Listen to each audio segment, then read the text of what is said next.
seulement matérielle, mais aussi émotionnelle. Une prospérité qui a du sens. Je vais vous raconter une anecdote à ce sujet. Lors de notre tout premier séminaire, nous faisions travailler les participants sur ce que l'argent signifie pour eux. Après quelques échanges, l'un d'eux arrive à la conclusion que les mecs qui roulent en Mercedes sont des types louches.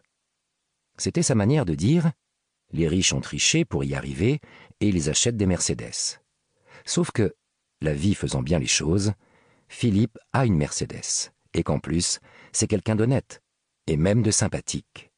C'est là que notre participant a réalisé que cette idée était un des freins qui pourrissait sa relation à l'argent, car il avait devant lui un exemple opposé à sa conclusion. On peut discuter sur la véracité de son propos et de la proportion de type louche roulant dans cette marque de voiture. Le seul élément important, c'est est-ce que l'idée qu'il exprime lui permet de grandir? Votre situation financière aujourd'hui est le reflet de votre monde intérieur, et pour l'améliorer, vous devez grandir. Et j'ai été le témoin de transformation. Un participant, qui avait de l'argent mais qui vivait une vie austère, a pris la décision de mettre l'argent au service de son bien-être. Une participante, qui a accepté sa responsabilité face à l'argent, a commencé, étrangement, à en gagner plus. Un autre participant, qui était en recherche de sens et rendait l'argent coupable, a pu débloquer sa vie en mettant l'argent à sa juste place et en écartant les personnes négatives autour de lui. Si je vous raconte ces courtes anecdotes, c'est que je suis convaincu que vous tenez un livre déterminant. J'ai vu la puissance des interventions de Philippe en matière d'argent.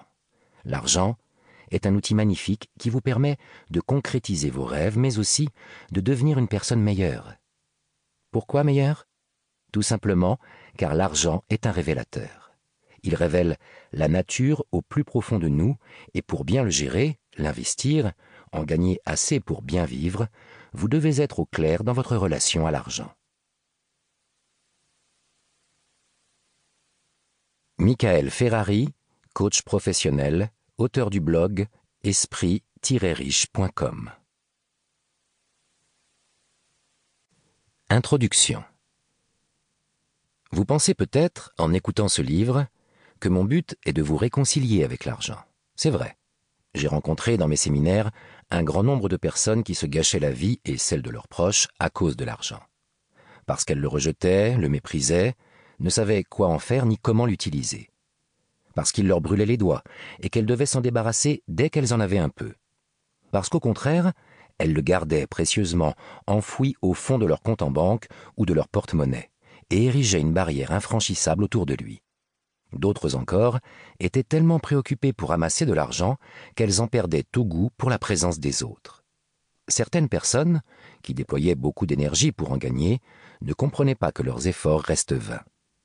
Que d'histoires de vie avec comme point d'accroche l'argent. Histoire sociale, familiale, économique, psychologique, à propos de faillite, de fortune, d'héritage, de jeu, de chômage, de mendicité, de fascination pour cet étrange objet. Aider tous ces gens à se réconcilier avec l'argent fait partie de mes projets.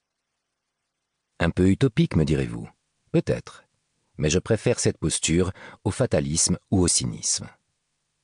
Curieux de parler de réconciliation au début d'un livre sur l'argent, ne trouvez-vous pas? La période que nous traversons nous inciterait plutôt à l'agressivité. Les bourses vont qu'à un quart, le système financier mondial est complètement perturbé, la confiance dans les banques est au plus bas. Loin d'être limitée aux spéculateurs, les conséquences de la crise touchent le plus grand nombre. En matière financière, l'interconnexion des économies et des marchés fait que la faillite d'une banque américaine ou les déboires d'un trader impactent votre emploi, la vente de votre maison ou l'obtention d'un crédit. Comme un battement d'ailes de papillon qui engendre un violent orage à des milliers de kilomètres de là.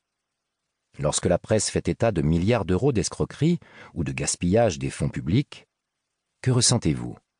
Lorsque vous lisez que des dirigeants débarqués encaissent des millions d'euros de parachutes dorés, que ressentez-vous? Que se passerait-il pour vous si votre incompétence professionnelle était avérée? Un bonus ou un licenciement? Quand vous prenez connaissance des rémunérations versées à des sportifs, que ressentez-vous? Très certainement de la colère, voire même plus si vous-même êtes dans une situation.